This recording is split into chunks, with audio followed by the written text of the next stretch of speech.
Hi guys, welcome to Talent TV Kids Talent Show. මේ මල්ලිගේ නම තමයි හරෙන්. ඉතින් අපි මේ මල්ලිගේ ස්කිල් එක ගැන ගත්තොත් එහෙම සේලින් කියන්නේ සේමසේ ස්කිල් එකක් නෙවෙයි, right?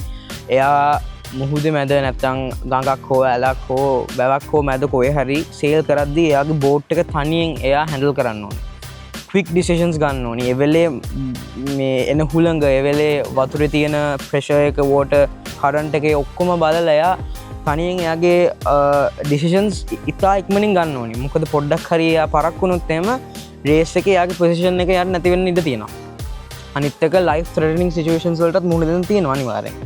මොකද වතුරේ අනිවාර්යෙන් ගිලෙන්න ඉඩ තියෙනවා, වෙන කරදර ගොඩාක් වෙන්න තියෙනවා. බට් ඒ ඔක්කොමත් මැනේජ් කරගෙන අවුරුදු 15කට මෙච්චර දෙයක් කරගෙන තියෙනවා කියන්නේ මුළු ලෝකෙම තනක් ලබාගෙන තියෙන මේ මල්ලි ගැන ඇත්තටම මාරම හැඟීමක් මට දැනෙන. So I feel really good because I secured my first place, hopefully by getting to first, the second and a fourth. But I can't slack off from competing because there's lots of competitors behind me. My family is really supportive and they really help me with being able to balance my studies, my sports, and sending me to events like this, and just overall just helping me through all the struggles I face. So the school helps in getting me good coaching programs and funding, and just every week we have practice so I can improve my skills.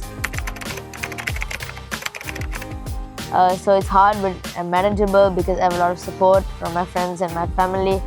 But so I have to sometimes take breaks from sailing to study, and because I go abroad so often and I have to work harder than others, but it's doable.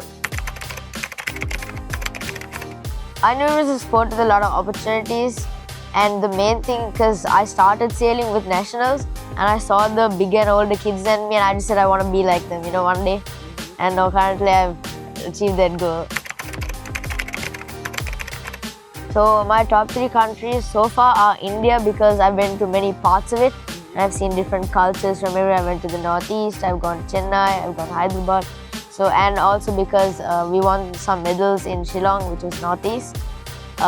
Then it was probably Abu Dhabi, which is my first Asian championship when I was 12, and that really shaped my sailing career so far. And it has to be Morocco because, as I said, it's my favorite country, but it's also the first time a Sri Lankan has gone to World Championships, and it was a really good breakthrough for the Sri Lankan sailing community.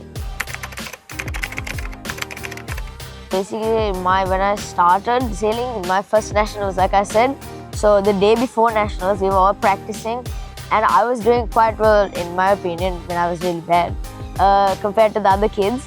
But then it randomly, so we went Crow Island, and Crow Island is known for having really bad storms, and it started storming. So the rain was so thick that you couldn't see the front of your boat. Yeah, so it was really bad. So then basically, so I got really scared because I didn't know how to sail properly. I was really young, and so basically I pulled my sail in and I saw the sun, so I just went directly towards the sun. Then I landed on the beach.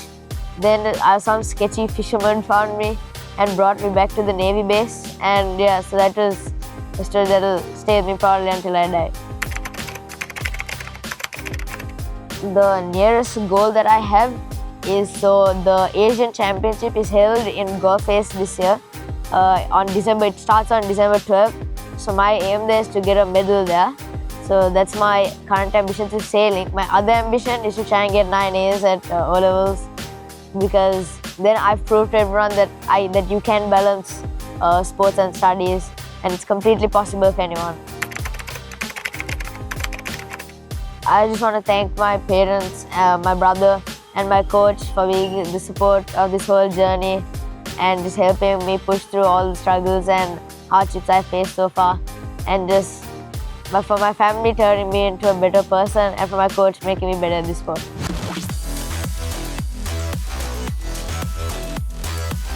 අපිට හොයාගන්න පුළුවන් වුණා අපේ හරෙන් මල්ලිගේ තාත්තව mister Chandika Wickramatilake. So අපි දැන් මල්ලිගේ perspective එකෙන් එයාගේ සේලින් life එක ගැන අපි දැනගත්තා විස්තර ටිකක්. අපි බලමු දැන් මල්ලිගේ තාත්තා මොනාද එයාගේ පර්ස්පෙක්ටිව් එකකින් මේ ගැන කියන්න දෙන්නේ කියලා. පුතා ඉතින් අවුරුදු 10 වගේ ඉඳලා මේ රුවල්වරු පදිනවා. ඒකට ඇත්තම යොමු වුණේ මගේ යාළුවෙක් මේ සේලිං වලට එන්න කියලා මටයි පුතාලා දෙන්නටයි මට ලොකු පුතෙකුත් ඉන්නවා. ඊට පස්සේ අපි ඇවිල්ලා ට්‍රේනින් ප්‍රෝග්‍රෑම් එකක් කරා දවස් 4කට. එතන ඉඳන් තමයි අපි මේ වටහාගත්ත මේක හරිම සුන්දර ක්‍රීඩාවක්. ඊට පස්සේ පොඩි පුතා තමයි ඇත්තම ලොකුවටම මේකට කැමති වුණේ. ඊට පස්සේ සාන්ත තෝමස් විදුහලේ මේගොල්ලන් පාඩම් කරන්නේ. අපේ සේලින් ටීම් එකේ එතන අවශ්‍යතාවයක් තිබ්බා ළමයි ගන්න. එතනදම මම ජූනියර් සේල කෙනෙක් හැටියට ගිහිල්ලා දැන් අද වර්ල්ඩ් ලෙවල් එකට ඇවිල්ලා තියෙනවා. ඉතින් ඒ අපි ගෙදර ඒ සපෝට් එක අනිවාර්යෙන්ම දෙනවා. මොකද නැත්තම් පැය ගණන් මේ වතුරේ ඉන්න අමාරුයි. මොකද තප්පරයක්වත් බෝට්ටුවේ නිකන් ඉන්න බෑ. මොකද හුලක තියෙන තරම් බෝට්ටුව හැරෙනවා. මේ බෝට් කන්ට්‍රෝල් එක තියෙනවම පැය 24යි වතුරේ ඉන්න වෙලාවේ. දැන් අපි එකතු වෙලා ඉන්නේ ශ්‍රී ලංකාවෙම සේලිං වල හෙඩ් කෝච් එක්ක මිස්ටර් ක්‍රිෂාන් ජානක. ඉතින් මේ තමයි අපේ හරෙන් මල්ලිව මෙච්චර ලොකු තැනකට ගෙනාපු ප්‍රධාන කෝච්. සෝ අපි කෝච්ගෙන් මල්ලි ගැනයි මේ සේලිං ස්පෝට් එක ගැනයි විස්තරයක් අහගමු. මුලින්ම මට මේ රුවල්වරු ගැන කියනකොට ඉස්සෙල්ලම කියන්න ඕන අපේ මෙවර ලෝක රුවල්වරු තරගාවලිට ප්‍රථම වතාවට ශ්‍රී ලංකාව නියෝජනය කරා මේ හරෙන් අපේ දරුවා යට අවුරුදු 15 වයස. ඉතින් එයා අවුරුදු 10 ඉඳලා මේ රුවල්වරු ක්‍රීඩාවට යොමු වෙච්ච හොඳ දක්ෂ ක්‍රීඩකයෙක්. ඒ වගේම එයා ජාත්‍යන්තර තරඟ ගණනාවකට සහභාගී වෙලා වගේම මෑත ඉන්දියාවේදී පැවැත්වූ තරඟයකින් ඔහු තුන්වෙනි ස්ථානය දිනාගෙන ශ්‍රී ලංකාවට කීර්තියක් අරන් දුන්නු ක්‍රීඩකයෙක්. ඉතින් ඇත්තටම ඔහු ගැන කියනවා නම් මෙවර පළවෙනි වතාවට අපි ගිහිල්ලා මොරොක්කෝවේ පැවැත්වුණ ලෝක රුවල්වරු තරඟාවලිය. ඒකට සහභාගී වුණා. මාත් එක්ක හරෙන් විතරයි අපි දෙන්න විතරයි සාමාන්‍යයෙන්. මොකද මම පුහුණු කරවැඩේට එකම ක්‍රීඩකයෙකුට අවස්ථාව ලැබුණේ. ඒ අවස්ථාව පළවෙනි අවස්ථාව හැටියට ලංකාවේ ප්‍රථම ක්‍රීඩක හැටියට හරෙන් විරුද්ධාවලිය ලැබුවා. පිරිවෙන් 284ක් සහභාගී වෙච්ච තරගයක ඉතින් ලොකු තරගයක්. ඉතින් ඒකේ නියෝජනය කරලා ඔහුගේ හැකියාවන් පෙන්වන්න ලැබීම ගැන මම හිතන්නේ ඒක ලොකු මට පුහුණු කරේට මම ඉතාමත් සතුටු වෙනවා. මුහුදේ තමයි මේ ක්‍රීඩාව තියන්නේ. අපි මේ අද අපේ ජාතික තරගයේ මේ බොල්ගොඩදී පැවැත්වුවට නමුත් මේක ගොඩාක් ජාත්‍යන්තර තරඟ සහ අපගේ අනිකුත් තෝරා ගැනීම නිසා අපි මුහුදේදී පවත්වන්නේ. ඉතින් ඒවට මෙහි පුහුණුව දීලා ඔවුන්ට හොඳ පුහුණුවෙන් හොඳට ඔවුන්ගේ වැඩි දියුණු වුණාට පස්සේ අපි මුහුදට ඔවුන් යොමු කරලා මුහුදේදී රැල්ලත් එක්ක ක්‍රියා කරන්නේ කොයි ආකාරයකද කියලා පුරුදු කරනවා. ඒ වගේම තව දෙයක් තමයි ඇත්තටම පොඩි ළමයින්ට ඉතාමත් හොඳ ක්‍රීඩාවක් මේක. ඇත්තටම මම බෙහෙවින් ස්තුතිවන්ත වෙනවා ටැලන්ට් TV ටැලන්ට් ස්පෝට් නාලිකාවට. මොකද ඔවුන් අපට අපේ මේ ක්‍රීඩාව ගැන අපිට අපේ මම හිතන්නේ සිත්තරම මේ ක්‍රීඩාව ගැන කිසිලා සමහරක් අය දන්නේ නැහැ. ඉතින් ඒ අගලන්ට මේ ක්‍රීඩාව අඳුන්වලා දෙන්න ඔවුන්ගේ නාලිකාවෙන් අපිට අවස්ථාව ලබා දීම ගැන බෙහෙවින් ඔවුන්ට ස්තුතිවන්ත වෙනවා. ඉතින් මේ වගේ ස්කිල්ස් මේ වගේ ටැලන්ට්ස් ගොඩාක් තියෙන ළමයි ගොඩක් ඉන්න මුල් ලංකාවෙම. ඒ මේ මල්ලිගේ මේ ලයිෆ් ස්ටෝරි එක මේ එක්ස්පීරියන්සස් ඔක්කොම මේ හැමෝටම ආදර්ශයක් හැටියට ගන්න පුළුවන්. ඉතින් ඔයාලටත් පුළුවන් මේ වගේ ස්කිල්ස් ටැලන්ට්ස් තියෙනවා නම් අපිව කන්ටැක්ට් කරගන්න, අපිත් එක්ක කතා කරන්න. ඔයාලගේ ටැලන්ට්ස් ස්කිල්ස් මුළු ලෝකෙටම අපි පෙන්වන්න දෙනවා. chance එක ඔයාලට හම්බ වෙනවා. ඉතින් මේ තමයි Kids Talent Show. I'm Pansilu and I'll see you next time. Thank you for joining.